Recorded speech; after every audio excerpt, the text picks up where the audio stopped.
My stepdaughter slammed the door in my face and called me a nobody. I looked to my wife for backup, but she just said, she's going through a phase. That evening, I took off my ring, left it on the counter, and stepped out of their lives. What happened next was rather unexpected. I will tell you everything. First, let me quickly thank you for your continuous support. This means a lot to us. If you enjoy the stories we share, kindly subscribe to this channel. It will be great if you can leave a comment on which city you are watching from. We might just give you a shout-out in our next story. Today's special shout-out goes to Philip John from Alabama. We are glad you enjoy our stories. Now let's go deeper into the story. I used to think love could fix anything. That if you gave enough, showed up enough, proved yourself in enough quiet ways, eventually you'd be seen, respected. I was wrong. My name is Michael Halberd. I'm 42, and for the last 3 years, I was married to Julia. She came with a daughter, Tessa, who was 14 when we met. I remember thinking how young she was to be carrying so much anger in her eyes, but I chalked it up to teen angst and the mess of a divorce. I believed, naively, that with patience and consistency, I could be a steady presence. I was wrong about that too. In the beginning, Julia and I were solid. She was warm, funny, intelligent. Had this way of making you feel like you were the only one in the room. I fell for her faster than I ever had with anyone else. After a year of dating, we got married in a small ceremony, just a few close friends and family. Tessa stood stiffly in a lavender dress, her lips pressed into a tight line. She didn't smile once, not even in the photos. Julia told me to give it time. She's just adjusting, she said. But weeks turned into months, and months into years, and Tessa never adjusted. If anything, she grew colder. At home, I was the ghost in the corner, present, but not acknowledged. I paid the bills, fixed the leaking pipes, made dinner when Julia had to work late, but somehow, I was always the outsider. Tessa would walk past me like I was a coat rack. No, good morning. No, thanks for the ride. Not even a glance. When I tried to connect, offered to help with homework, suggested movie nights, asked about her interests, she met me with sighs, eye rolls, and silence. Julia brushed it off. She doesn't hate you. She just doesn't know how to talk to men yet, she'd say. Her father's not exactly a role model. But that explanation wore thin over time. I started feeling like a guest in my own home. Worse than that, a tolerated inconvenience. It's strange how little things can chip away at you. Like the way they'd make dinner plans without me, or how Julia would let Tessa insult me in passive-aggressive jabs and never correct her. Once, Tessa told a friend on speakerphone, right in front of me, "He's just this dude my mom married. Like, I don't even know why he's here." I waited for Julia to say something, anything, but she just kept chopping vegetables like she hadn't heard a thing. The breaking point came on an otherwise ordinary Tuesday. I had come home early and cooked dinner. Nothing fancy, just pasta and garlic bread. I set the table, even lit a damn candle, thinking maybe, just maybe, we could have a quiet night together. Julia came in looking tired, but smiled when she saw the setup. "You're sweet," she said, kissing my cheek. I almost felt hopeful again. Then Tessa walked in, saw the table, and groaned. "Ugh, are we doing this lame family dinner thing again?" she muttered. I stayed calm. "I thought it'd be nice," I said. She scoffed, grabbed a plate, and started piling food like she was serving herself at a cafeteria. I asked her to wait so we could eat together. That's when she snapped. "You're not my dad. You're not even anyone important. You're just some nobody my mom married because she was lonely. So stop pretending like this is your house." The plate clattered onto the table as silence filled the room. I looked at Julia, stunned, waiting, pleading, really, for her to say something. To defend me, to put her daughter in check. But all she did was let out a tired sigh and mutter, "She's going through a phase." Just like that. Like it was normal for a teenager to talk to an adult like that, to humiliate the man paying for the roof over her head.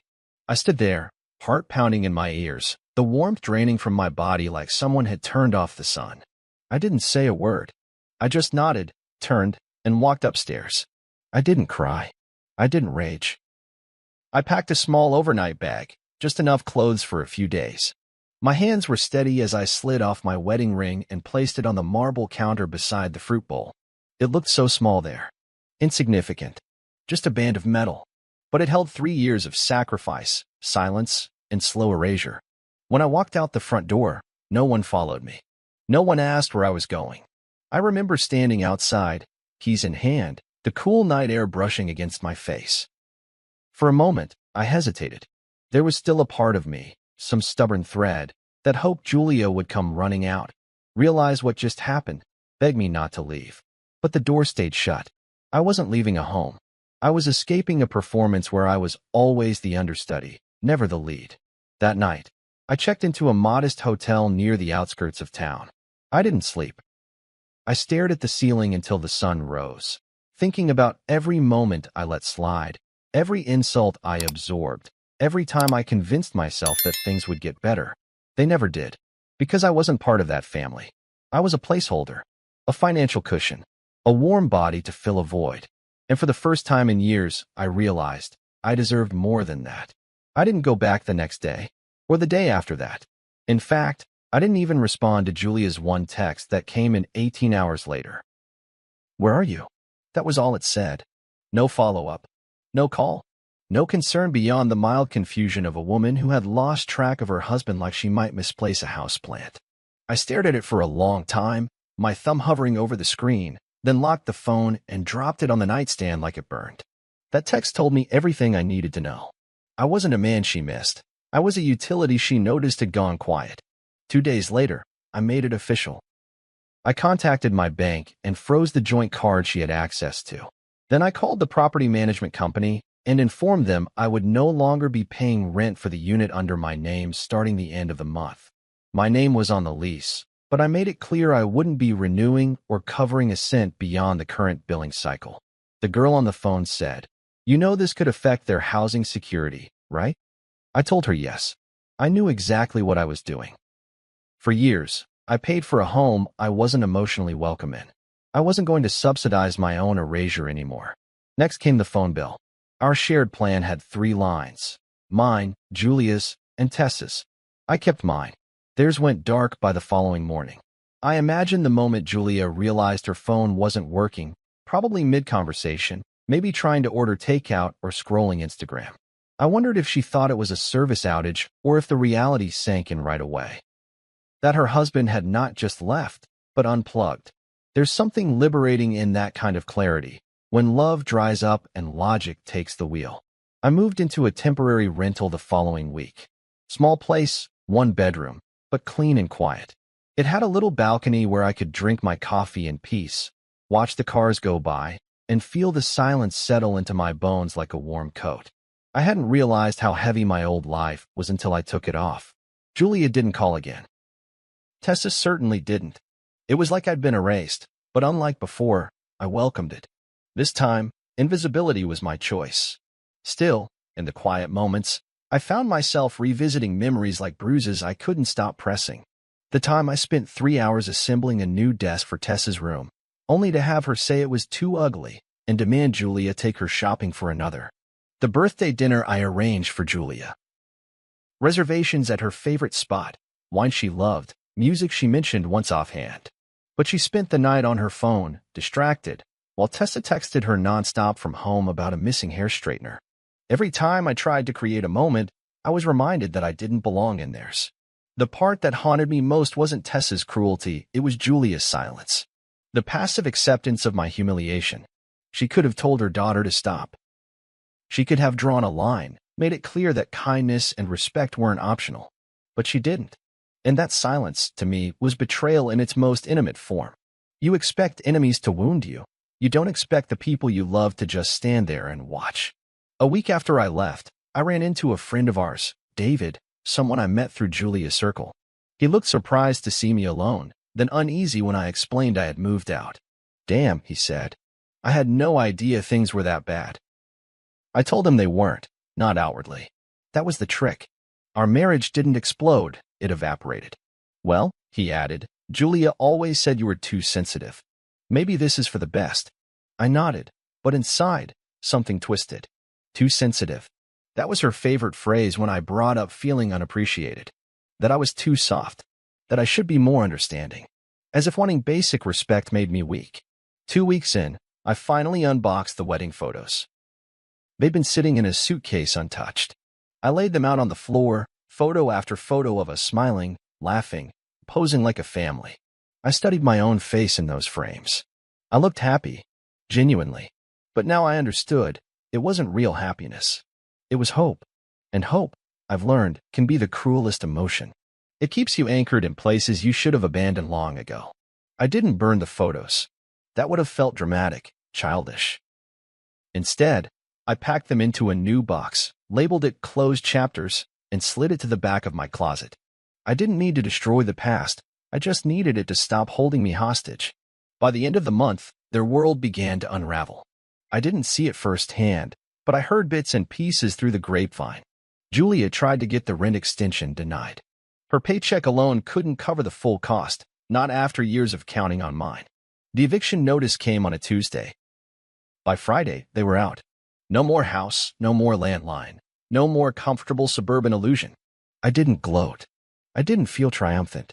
But I didn't feel guilty either. I had simply stopped giving what they never valued. The night after I got confirmation they were gone, I stood on my balcony, sipping whiskey, the city lights humming like a low lullaby.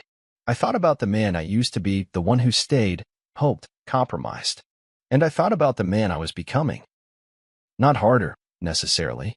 Just quieter, clearer. I wasn't angry anymore. I was done. There's a peace that comes with finality, like the closing click of a door that will never open again. And the ring? I never picked it back up. As far as I know, it's still there, resting on that cold marble counter, forgotten amid the chaos they never saw coming. They say silence can be deafening, but in my case, it was more like a bomb, soothing, expansive, and long overdue. The first few weeks after the eviction, I didn't seek out any updates. I didn't stalk social media or call mutual friends fishing for gossip. I simply lived, woke up in my own bed, brewed my own coffee, left dishes in the sink if I damn well felt like it. I went to work, came home, and for the first time in years, my life felt like it belonged to me. No background tension, no emotional eggshells, just peace, unadorned and unapologetic. But peace, as I learned, has its own kind of echo. Sometimes it sounds like a memory knocking at the door when you least expect it.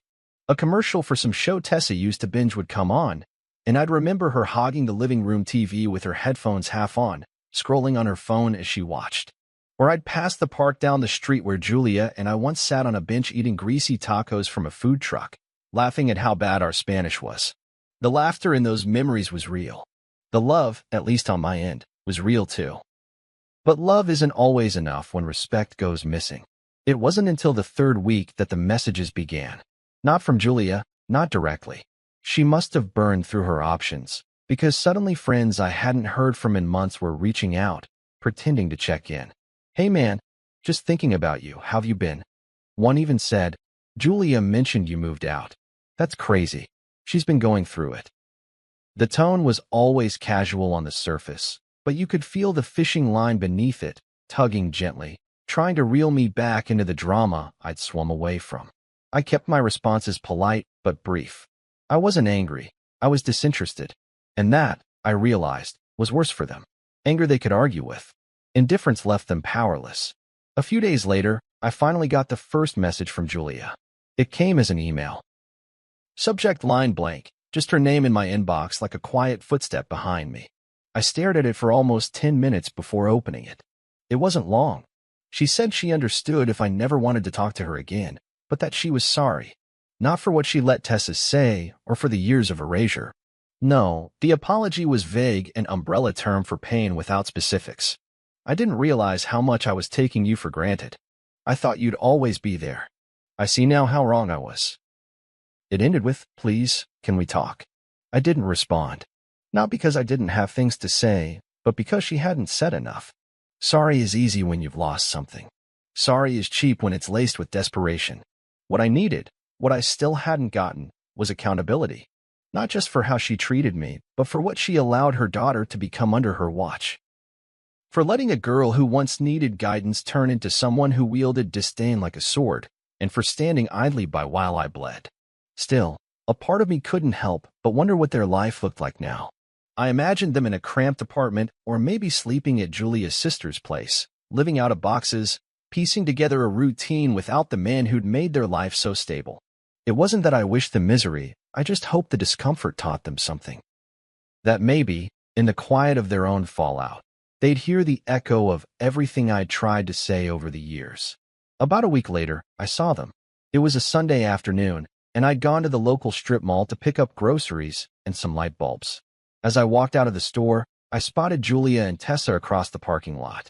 They looked smaller, not just physically, but in presence.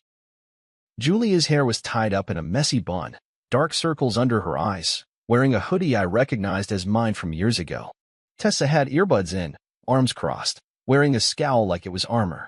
They didn't see me, and I didn't approach. I stood there for a few seconds, watching them argue quietly near a bus stop. No car, no ease, just tension and fatigue hanging off their shoulders like wet clothes. It hit me then, not joy, not pity, just finality. That life was no longer mine to fix or carry. That night, I finally allowed myself to open a bottle of wine I'd been saving for a special occasion. I poured a glass, sat on my balcony, and toasted to the quiet, to my own damn company, to the peace that comes not from solitude, but from the absence of people who never saw your worth. I didn't cry. I didn't smile either. I just breathed, and for the first time in a long while, that was enough. A few days later, the emails started coming more frequently. Julia wrote that Tessa was refusing to go to school, that the stress of losing the house had made her even more defiant. She said she missed me, not just my presence, but the steadiness I brought. "You were the glue, Michael," she wrote, "and we fell apart without you." I read that line twice, then again. It was probably the most honest thing she'd ever said to me, but I wasn't glue anymore. I wasn't anything to them. I had spent years patching cracks, smoothing over fractures, stretching myself thin to keep their lives held together. But glue breaks down too, especially when no one cares enough to reinforce the structure. I didn't reply to that email either. I archived it, closed my laptop, and went for a walk. Outside, the air smelled of summer turning into fall, warmth fading, leaves crisping at the edges. Change was in the air, real and irreversible. I walked for miles without thinking, without needing to arrive anywhere. I had already arrived. And behind me, the house I left behind echoed with emptiness I no longer needed to fill. It happened on a Wednesday, middle of the week, ordinary in every other way. I was at work, halfway through reviewing a site survey, when my assistant buzzed my office line and said, "There's a woman here asking to see you. Says it's urgent." The way she said a woman gave it away. I knew before I looked up. I knew it wasn't a client or a colleague or some random visitor. I knew it was her. Julia. I took a breath, closed the file, and told her to send her in. She walked in hesitantly, like she wasn't sure if she'd made the right choice, like the carpet might collapse beneath her if she moved too fast. She looked thinner, paler, like someone who hadn't had a full night's sleep in weeks. Her eyes met mine, and for the first time in a long time, there was no trace of indifference or distance. Just sorrow, raw and unvarnished. I leaned back in my chair, arms folded, waiting for her to speak. "I didn't know where else to go," she said, voice cracking right at the start. "You wouldn't answer my emails or texts, and I don't blame you. I needed to see you, face to face." I nodded slowly, still silent. I didn't know her anything, not my voice, not my comfort. But I wasn't cruel. I waited. I lost the apartment. We stayed with my sister for a while, but she has 3 kids and no space. Tessa's been unbearable. She blames me, blames everyone. She's failing school, she barely speaks to me, and she broke off, wiped at her eyes. I don't know what to do. I'm drowning, Michael. Still, I said nothing. I wanted her to sit in it, to feel the silence she used to weaponize against me. She stepped closer. "I know I failed you. I know I let you down in every way that mattered. I should have defended you. I should have taught Tessa how to treat you with respect. I should have been your partner, not just someone who stood beside you while you handled everything alone. I didn't realize how much you were holding until you stopped." That last part hit harder than I expected, because it was true. I had been holding all of it, the finances, the emotional weight, the tension between them that no one wanted to name. I had carried our household like a pack mule while they enjoyed the view. And when I finally buckled, all they could say was, "She's going through a phase." She reached into her bag and pulled something out, a small, familiar box, the kind jewelers use. She set it gently on my desk and opened it. Inside was my wedding ring. "I found it on the counter after you left," she said softly. I kept it. I didn't know why at the time. Maybe I thought you'd come back for it. I looked at the ring. It hadn't changed. Still smooth, still silver, still meaningless. I didn't touch it. What do you want, Julia? I asked finally, my voice low but steady. She swallowed hard. I want another chance. I want to make things right. I want to show you I've changed. That I understand now. I nodded again, slowly, deliberately. Then I asked the one question I'd been carrying since the night I left. Would you still be here, asking for a second chance, if you hadn't lost the house? If the money hadn't stopped? If things had stayed easy? She blinked, taken aback. What? I leaned forward. Would you be here right now if your life hadn't fallen apart? She hesitated.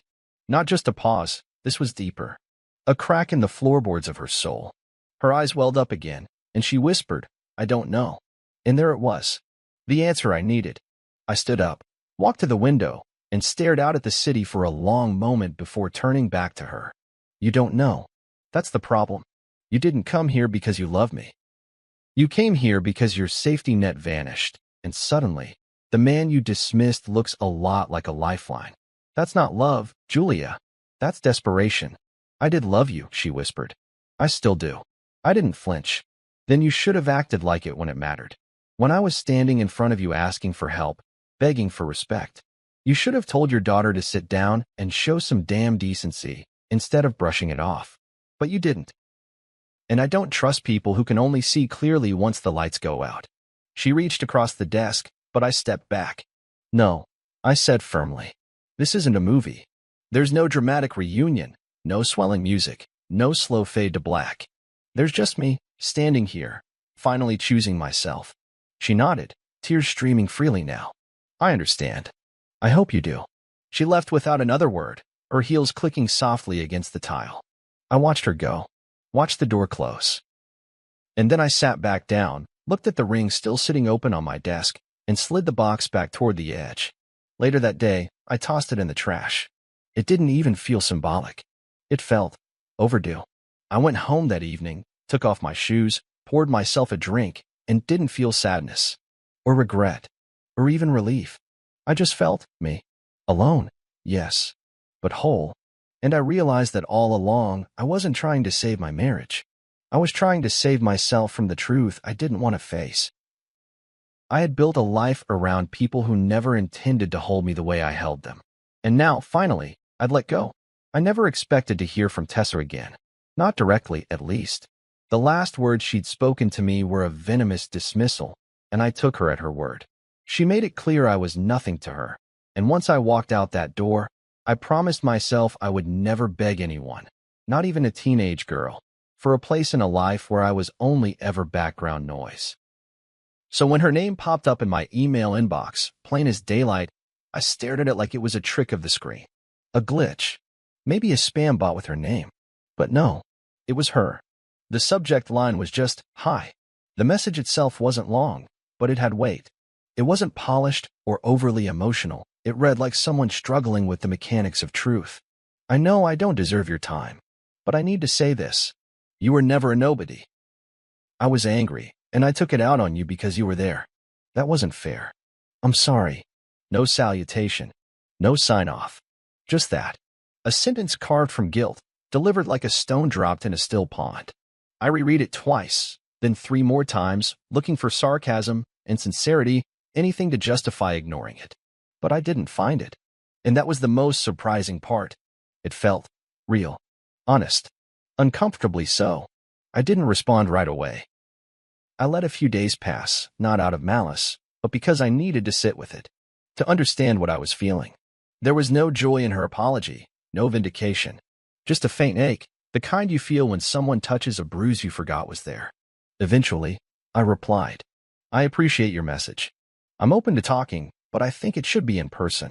I gave her a time and place, a quiet coffee shop on the edge of town, neutral ground, public but not crowded. She agreed. She showed up 5 minutes late, hoodie pulled over her head, earbuds still in. When she spotted me, she hesitated for a second, then walked over. No hug, no small talk, just a quiet, awkward slide into the chair across from me.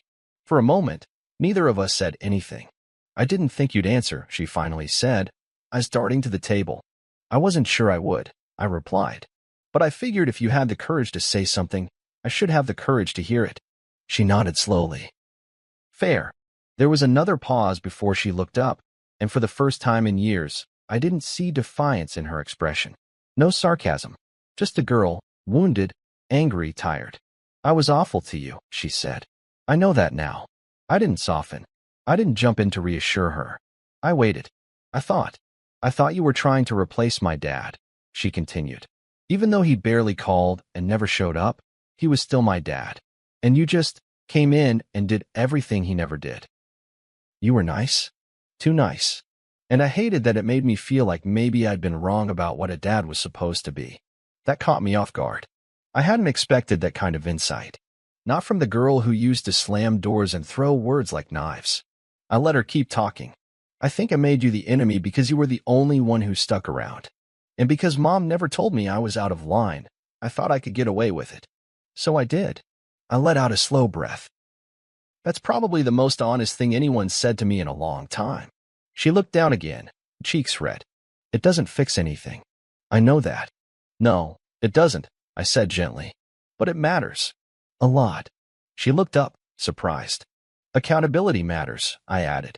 You're not a kid anymore, Tessa. You're old enough to know the damage words can do. You wanted to hurt me, and you did. And now, you're owning that. That takes more guts than most adults I know. She swallowed hard, blinked fast like she was holding back tears. I miss you. That one sat between us for a moment, heavier than anything else she'd said. I leaned back in my chair. I miss the version of us that could have been. I really tried to be someone you could rely on. I didn't need you to call me Dad. I just wanted to be treated like a human being. I see that now, she whispered. I was too busy being angry to notice. We sat in silence again, sipping our drinks. She looked like she wanted to ask something, but didn't. I let her sit with it. I'm not coming back, I said after a while. Not to that house. Not to that dynamic. That chapter is closed. I figured, she said, her voice small. But I'm open to rebuilding something new.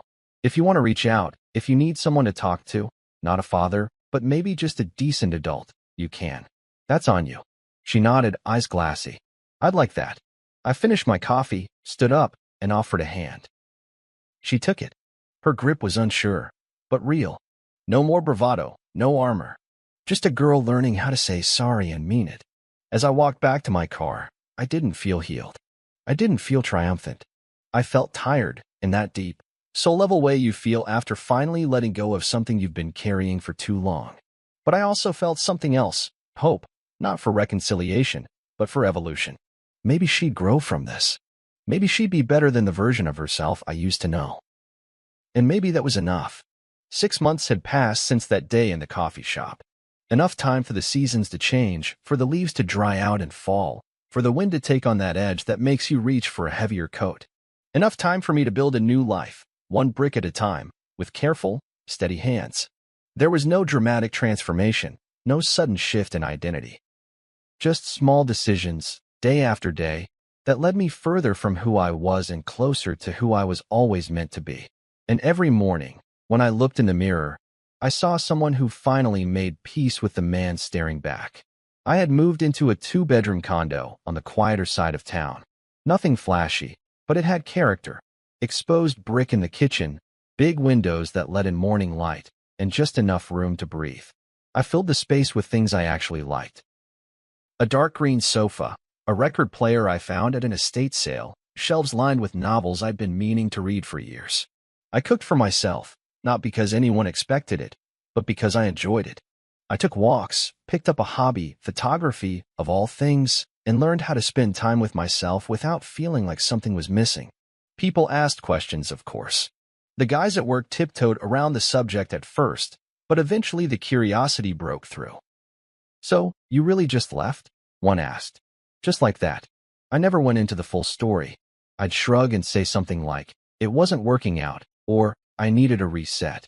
But inside, I carried the whole story like a tattoo under my skin, visible only to me, permanent in a way no ring ever was. Julia didn't reach out again after the day she came to my office. Not directly. I heard through a mutual friend that she and Tessa were living in a small rental now, scraping by. Julia had picked up a second job, and Tessa was slowly getting her act together, going to therapy, attending night school, trying to course correct. I didn't feel bitterness when I heard those things. Just distance. Like I was watching an old show I'd once been part of but no longer felt connected to. My role had ended. The credits had rolled, and I'd walked off the set. Tessa did send the occasional message. Never too long. Never asking for anything. Just a check-in, a thought, a link to something she thought I'd like. I didn't always respond, but I read every one. They felt sincere, earnest, and I wanted her to have that space to keep growing on her own terms. I didn't need to be a guide or a savior, just someone who, at one point, showed her a different way to be. I started dating again, cautiously at first, not because I was scared, but because I wanted to get it right. I met a woman named Lauren at a photography workshop. Smart, sarcastic, quick with a smile but slow to reveal her own scars. We took it slow. We had long conversations about our pasts, about what we'd lost, and what we were still learning to want. With her, I never felt like I had to explain why I left.